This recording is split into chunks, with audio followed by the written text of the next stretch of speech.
começar nossa live, vamos falar sobre bem e mal. Para a gente começar a definir o conceito de bem e mal, eu vou começar com uma pergunta para vocês. Vou criar um cenário aqui. Imagine que um homem mata um cachorro. Isso é bom ou é mal, do seu ponto de vista? Matar um animal. Então, no seu ponto de vista, na sua opinião, o que seria o mais correto? Matar um cachorro seria mal? Seria bom? Vamos contar um pouco mais essa história. Esse cara, ele mata o cachorro porque o cachorro está avançando sobre o filho de 1 ano de idade. O cachorro pegou a criança pela perna e não está soltando e está arrastando a criança. Nesse caso, matar o cachorro é bom ou mal? Bater no cachorro, o cachorro não solta. A única coisa que esse cara tem que fazer é sacrificar o animal para tirar o filho da boca do cachorro. Já com essa mudança aqui na história, esse novo fato revelado. Algumas pessoas podem mudar de opinião diante desse novo fato. Para salvar a vida de uma pessoa, pode-se sacrificar o animal. A grande questão é, muito do que nós entendemos como bom e mal, ele está atrelado a um ponto de vista do que nós cogitamos ser certo e errado, ou mais importante e valioso.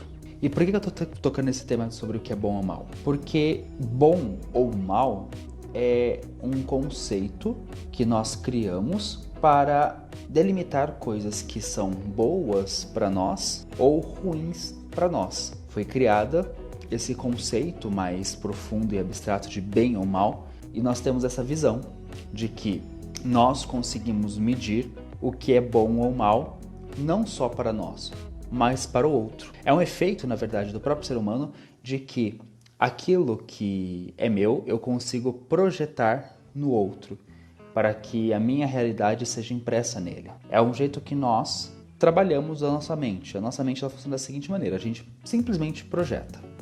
Não tem muito o que fazer nesse sentido. É muito normal e comum a nossa mente projetar, isso é natural dela. Só que aí temos alguns conceitos que podem ser um pouco complicados, que é a nossa definição de bem e mal. Nós podemos concordar que algumas coisas são boas para a maioria das pessoas e são ruins para a maioria das pessoas. Mas às vezes, para a existência de um indivíduo, esses conceitos podem ser totalmente diferentes. A nossa visão de bem e mal, ela está intimamente atrelada ao que a gente acredita que é bom, ao que a gente acredita que é ruim. A gente tem vários exemplos que a gente pode dar sobre isso. No meu ponto de vista, dentro do que eu já vivi, do que eu já experimentei, eu sou uma pessoa que não sou adepta ao vegetarianismo. Por quê? Porque não me adapto, não é uma coisa, não sou acostumado a comer muito legumes, verduras, só gosto de salada, mas não sou muito fã de fruta, então eu tenho toda essa construção em cima disso. E existe uma vertente do vegetarianismo que prega o não sacrifício dos animais em prol da alimentação, visto que a gente não precisa se alimentar essencialmente de carne. Ou seja, comer carne para algumas pessoas pode ser considerado um ato ruim, não é bom. Só que algumas pessoas que tentam se adaptar ali a uma dieta vegetariana ou vegana, algumas pessoas, em determinados casos, não conseguem se adaptar. O corpo delas ou já está muito acostumado, não é uma área que realmente eu entenda como funciona biologicamente, mas tem vários relatos de pessoas que tentaram se abster de carne, do consumo de carne, e não conseguiram. Tiveram alguns problemas de passarem mal, terem fraqueza, não conseguiram fazer a, digamos assim, desintoxicação, fazer o desapego da carne, o desmame da carne. E aí, para essas pessoas é recomendado, então, que elas continuem comendo carne. O mesmo pode se dizer do glúten. Algumas pessoas são alérgicas a glúten e elas não podem comer esse alimento, como algumas pessoas são intolerantes à lactose. Para elas, se alimentar disso é ruim, é um veneno para elas.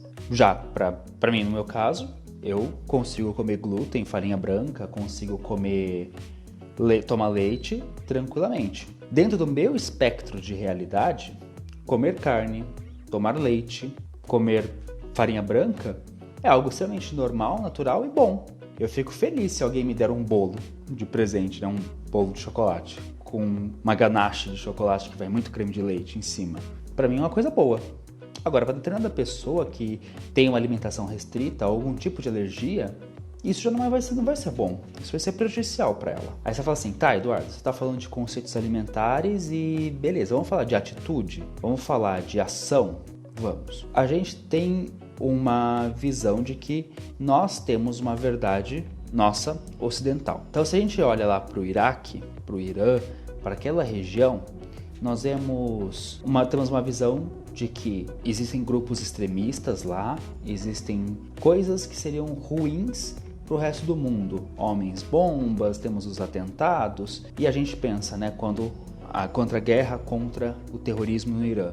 Exércitos americanos no Irã tentando suprimir grupos radicais. Ok, quem que é o herói dessa história? Aparentemente, o Estados Unidos, que está lá combatendo o terrorismo. Só que muitas pessoas que estão lá no meio dessa guerra veem a intervenção dos Estados Unidos como algo prejudicial, porque eu estou aqui no meu país quieto, eles vêm para pegar uns caras e começa um tiroteio, e tem famílias tendo que fugir, tem os refugiados, tem pessoas aí, tem tiroteio, tem atentado, tem bomba, os Estados Unidos manda bomba aqui. Para essas pessoas, os Estados Unidos é um grandíssimo vilão. Elas acabam até mesmo por apoiar essas pessoas que estão desses grupos dessa região. Por que eles têm esse tipo de visão? Porque essa intervenção vinda de outro país está prejudicando eles, está machucando essas pessoas, estão fazendo essas pessoas sofrerem. Nosso conceito do que é bom e mal é sempre pautado em cima do que te faz bem e do que não te faz bem. Então, nós temos aqui, já conseguimos determinar uma pequena ideia do que como o bem e o mal pode ser relativo. O bem e o mal também ele é contado de acordo com convenções sociais. Vou dar um exemplo aqui, vamos criar um universo paralelo. Se por algum motivo o nazismo tivesse sido campeão na guerra, né? Como que seria a história contada hoje? Porque os grupos nazistas, eles realmente acreditavam que eles estavam fazendo algo certo. Hitler tinha certeza absoluta, convicção absoluta de que o que ele estava fazendo era bom. Ele não via aquilo como maldade. Ele se via fazendo algo extremamente bom.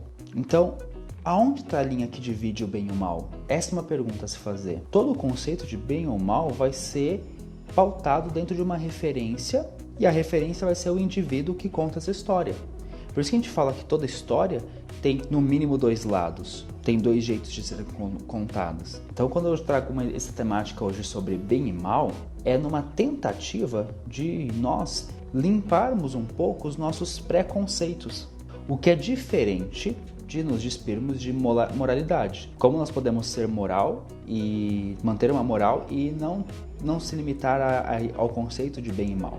Essa é uma pergunta sempre a se fazer e se refletir. E a gente pode explorar um pouco mais desse assunto. O que fazer para equilibrar a bondade da maldade? Essa pergunta parte do pressuposto de que existe um desequilíbrio. Esse desequilíbrio vai ser narrado e pautado por um ponto de vista. Quando a gente julga que existe um equilíbrio e um desequilíbrio, a gente tem que ver primeiro para que lado está essa compensação. E muitas vezes nós temos que entender a pulsão que parte de nós dentro dessa moralidade do que é bom e o que é mal, dessa convenção do que é bom e o que é mal. Vamos entender isso. Eu não sei qual foi o conceito aqui da pergunta, né? Como que ela foi desenhada. A pergunta é simplesmente o que fazer para equilibrar a bondade da maldade. Vamos pegar como pulsão interna.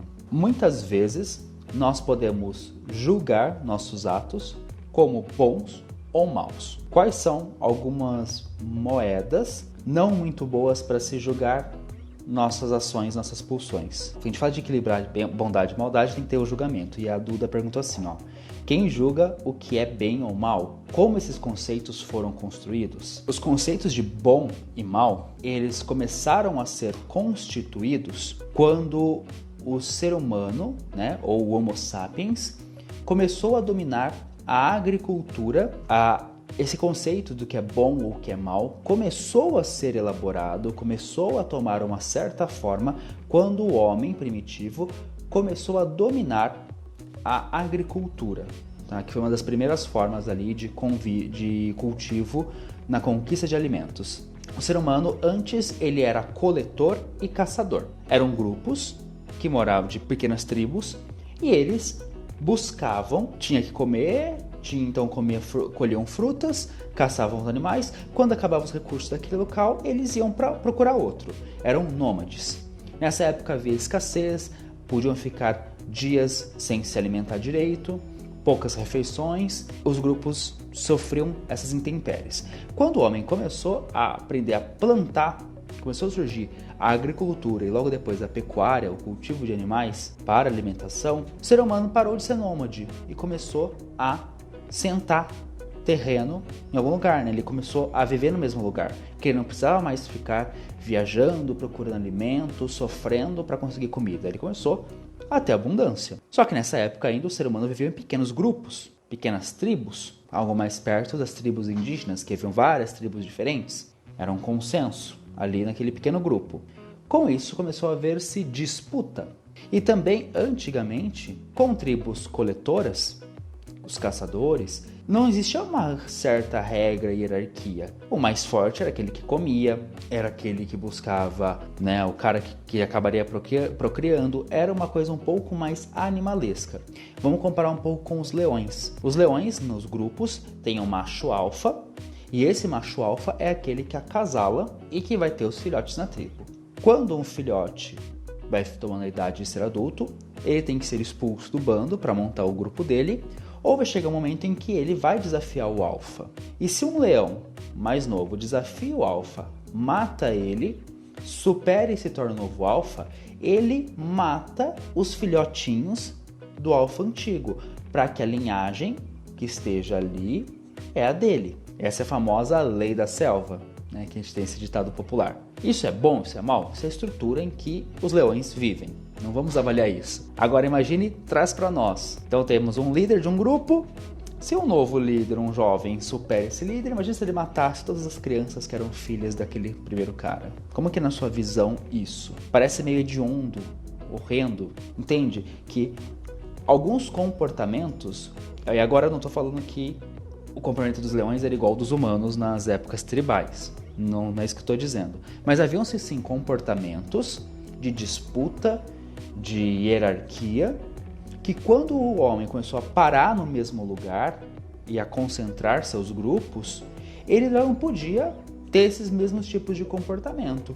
Então começou-se a criar ali o que seria a forma mais rudimentar de padrões comportamentais de sociedade, para manter-se um certo equilíbrio. Nessa mesma época em que tribos plantavam, colhiam e conseguiam ali acumular certo alimento, outros grupos que talvez ainda não tivessem o mesmo domínio, ou não tivessem tido sorte, ou a colheita não foi tão boa quanto a do vizinho, começavam a ter as disputas por alimento. Se nós pegarmos a história indígena, até hoje, se a gente pode encontrar tribos indígenas que têm disputas umas entre as outras. Esse conceito do que é bom, do que é mal, começou aí. Isso me prejudica e ali começou um pouquinho dessa ideia do que é bom e mal. Talvez não com esse nome, não com esse conceito, mas aqui a gente tem um pouquinho já de como começou a falar assim, olha,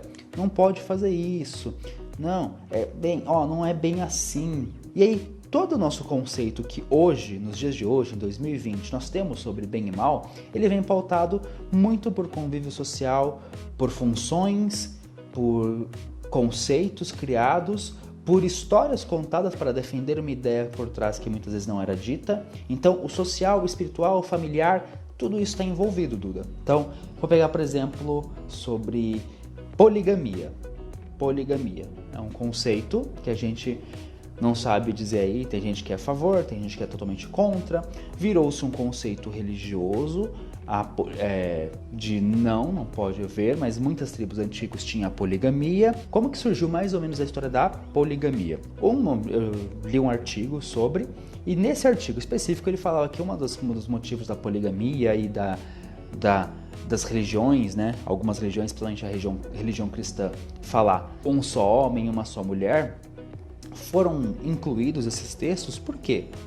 Porque antigamente estávamos ali numa visão muito patriarcal e o homem poderia ter várias esposas. Só que quando a sociedade começou a se estruturar ao ponto de ter valor no quesito de herança, Então, o dinheiro começou a entrar na jogada, já havia se criado toda essa função do dinheiro e que de bens, um homem com muitas mulheres e filhos com várias mulheres tinha dificuldades na concentração do bem. E aí, às vezes, esse quesito de... E não só isso, que muito naquela época também não existia esse vínculo matrimonial como a gente está acostumado. Então, uma mulher podia ter filho de 2 homens. E tudo isso complicava na divisão de bens. Então, começou-se a convencionar de que não. A mulher deveria dar filho somente a um homem. Dentro do patriarcado, desse machismo já daquela época, a mulher começou a ser propriedade de um único marido. Então, nesse conceito, ali começou a se tornar errado. E aí, a mulher que começasse a pender ou ir visitar, fosse para cama com outro homem, aquilo era visto como errado e era mal, conceito de maldade. E depois em outros períodos ali foram considerados até uma desonra para o homem poderia, né, matar a sua esposa com a justificativa de proteção à própria honra, porque ela desonrou e o homem não acontecia nada com ele. Então, olha, temos ali uma visão de assassinato em defesa da honra e isso não era punido. Então, matar é mal é um conceito ali que se torna um pouco abstrato nessa época, nesse sentido. Do mesmo modo que hoje existem casos em que foi se defendido o homem que ele comete um assassinato, mas é por defesa, e aí ele tem esse aval, a lei o protege porque ele estava somente se defendendo.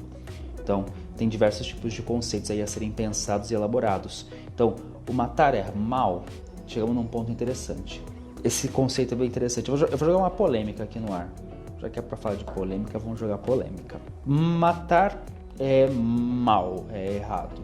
E vou pegar uma mitologia muito comum que nós temos aqui. E eu vou chamar de mitologia simplesmente para não puxar a bandeira para um lado ou para o outro. Então eu trato em nível de igualdade, sejam deuses romanos, sejam deuses cristãos, sejam deuses africanos, tá? Para mim eles estão todos nivelados. Eu não vou puxar a sardinha para nenhum lado.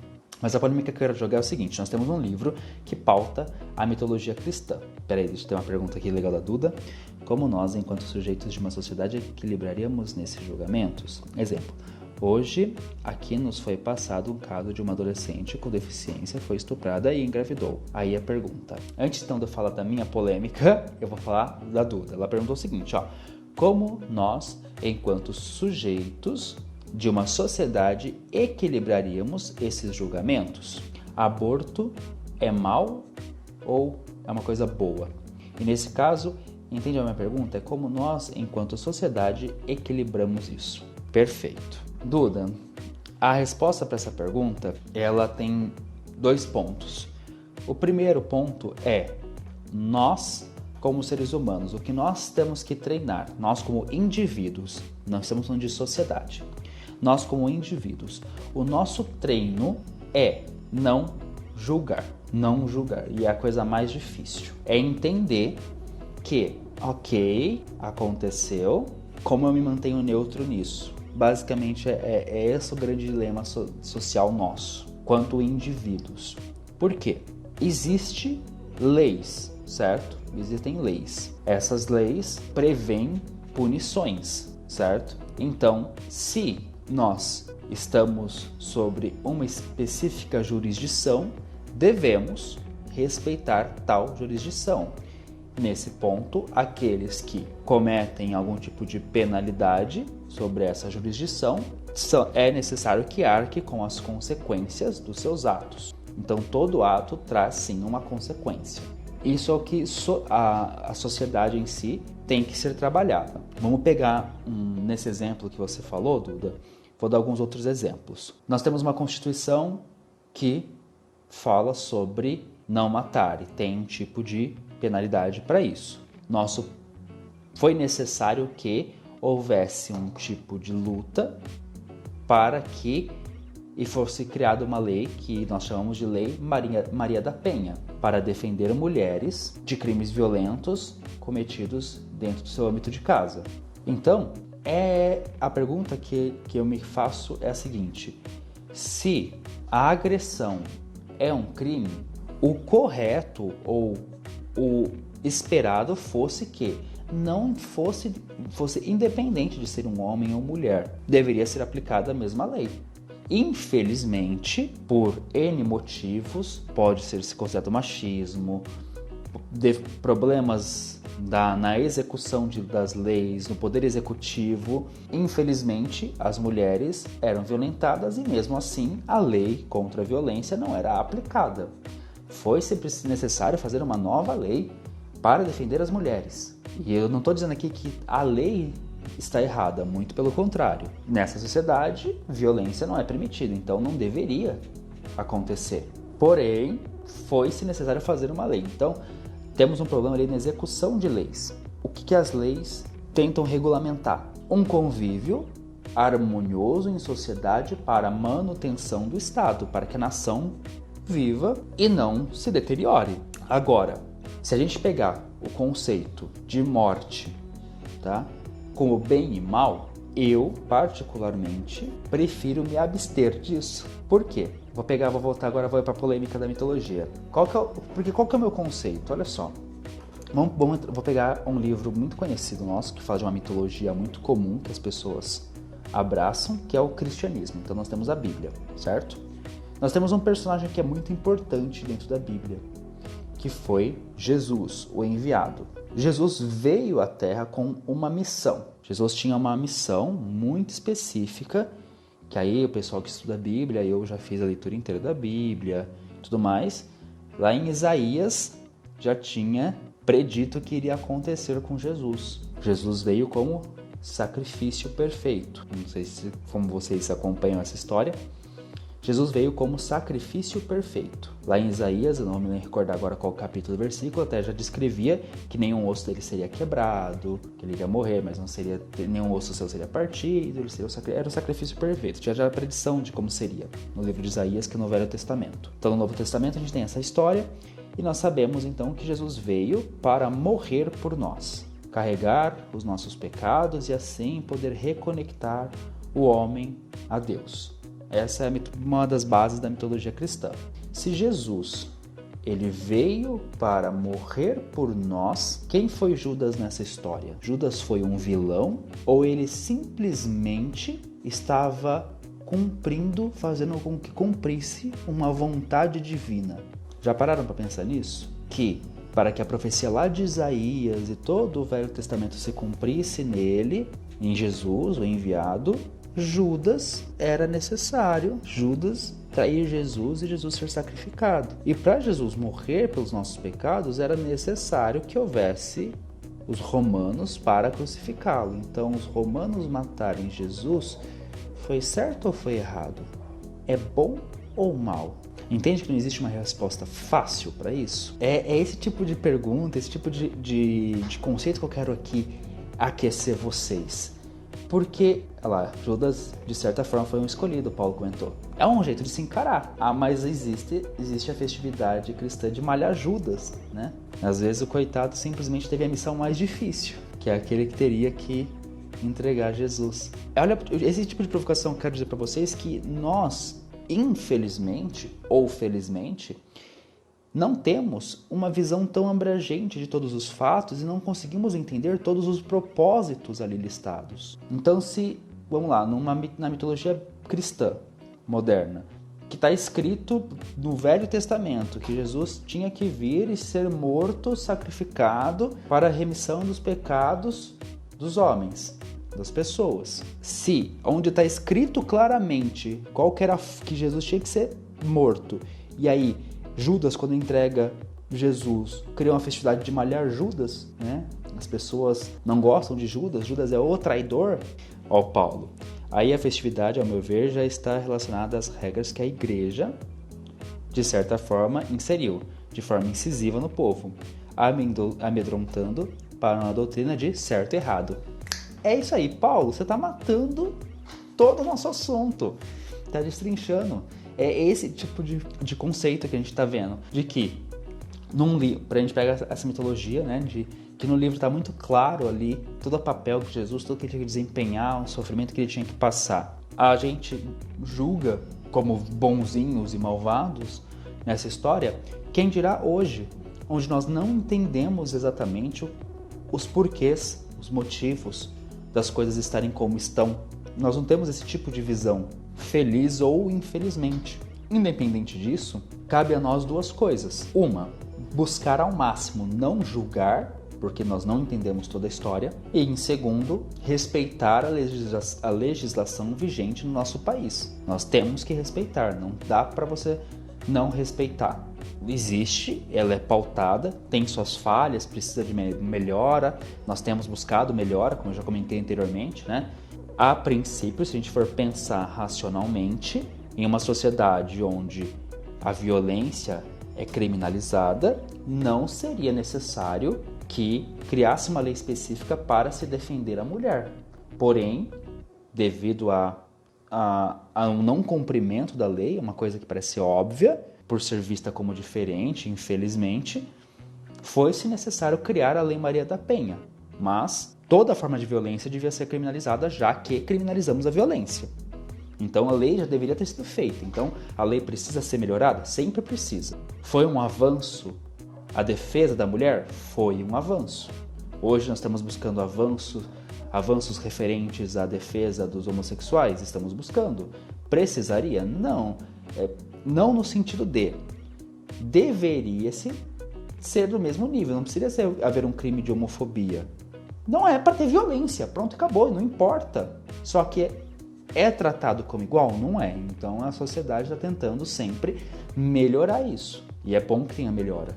E nós devemos estar sujeitos a cumprir a lei. Se você não cumprir a lei, você tem que arcar com as consequências disso. Simples assim. Agora, cabe a mim julgar se bom ou mal? Quantas histórias a gente não ouve de pessoas que são presas por roubarem um pacotinho de bolacha para comer? Entende que tem situações em que nós não somos sensibilizados a ir a favor ou contra uma determinada situação? Então, são assuntos extremamente delicados. A Duda já tinha falado da situação, né? Ela falou que ela é contra o aborto, mas aí houve um caso de estupro. E aí vem a pergunta para ela, seria certo ou errado ela tirar a criança? Vamos entender que, no caso, quando a gente fala da questão do aborto, o que nós temos hoje nas leis? Em caso de estupro, em caso de doença, em casos específicos, o aborto ele é permitido. Em outros casos, não.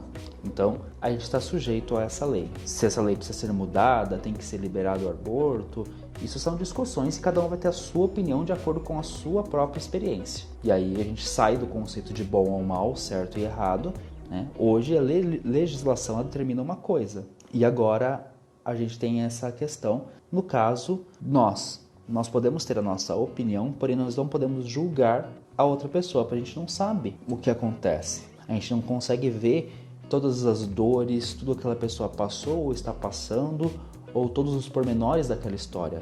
Nosso olhar sempre vai ser um olhar externo. E aí está o problema de julgar. Então, quando a gente fala de bem e mal, é nesse tipo de terreno que a gente se encontra. E a gente não tem condições de dizer o que é bom e mal para o outro. A gente tem condições de escolher o que é bom ou mal pra gente. E aí a gente pode escolher bancar ou não aquilo que você está fazendo. Então, estou agindo contra a lei. Você está bancando? Você sabe que você vai ter que pagar por isso? Eu não posso te julgar. Eu não posso nem obrigar você a fazer algo ou não. Saiba que tudo que você fizer vai ter suas consequências. É esse tipo de discussão que eu quero trazer. Por que eu trago esse tipo de discussão aqui? Porque a gente está tão habituado a colocar as coisas em caixinhas de certo e errado, bem e mal, que eu, como uma pessoa que vai falar sobre magia, tem pessoas que falam que a magia é do mal. Entendem? A gente tem um conceito nosso e a gente julga que o outro está errado. Eu estava vendo uma matéria esses dias e estava falando que antigamente, quando terminou a era da escravidão, existiam-se banheiros para brancos e banheiros para negros. Entendem que é um tipo de visão de que as pessoas tinham que se frequentar banheiros diferentes, seja lá qual justificativa que eles davam. Então, nesse caso, quando nós tentamos colocar as coisas em caixas, nós estamos às vezes separando pessoas, colocando elas como ruins, como inferiores e colocando nós mesmos como superiores. Porque nós estamos sempre buscando fazer o certo, né? Dificilmente alguém acorda hoje e fala assim, eu vou fazer algo errado hoje. A gente busca fazer o certo, ao mesmo tempo que a gente busca fazer o melhor para nós, o certo para nós. Então esses são esses tipos de conceitos que a gente traz aqui para conversar. O que é bom, o que é mal, entende? E aí a gente chega depois em desdobra em conceitos, né? A gente tem a famosa magia negra, magia branca. O que determina realmente uma? É o que você está fazendo. A Duda comentou, a própria igreja queimou mulheres e pessoas por alegarem serem bruxos. Exato, e tinha muito ali que não era. Ali a morte era justificada porque a igreja julgava que era bom, que aquelas pessoas eram más, e quem praticava magia deveria ser purificado através do fogo ou através da dor para ser redimido. Então é uma narrativa contada. Então qual história a gente vai contar? Como que a gente vai trabalhar esse conceito? E aí basicamente é isso que a gente tinha para abordar hoje. Mas o que eu queria falar hoje é sobre isso. Bem e mal são conceitos que são formados por nós, pelas nossas experiências, pelo ambiente que nos cerca e podem ser diferentes de uma pessoa para outra. Como indivíduos, nós devemos buscar não julgar as ações dos outros, pois não conseguimos ter uma visão completa das dores, das razões e das vivências que essa pessoa tem e teve. E por isso, qualquer tipo de julgamento a ser feito pode não ser o mais correto ou ser raso. E hoje nós precisamos de profundidade. E a profundidade ela vai vir através do diálogo. Então, com base em tudo que a gente conversou aqui hoje, vamos compreender melhor os outros, que com isso teremos diálogos mais fortes. Um beijo para vocês. Tchau, tchau.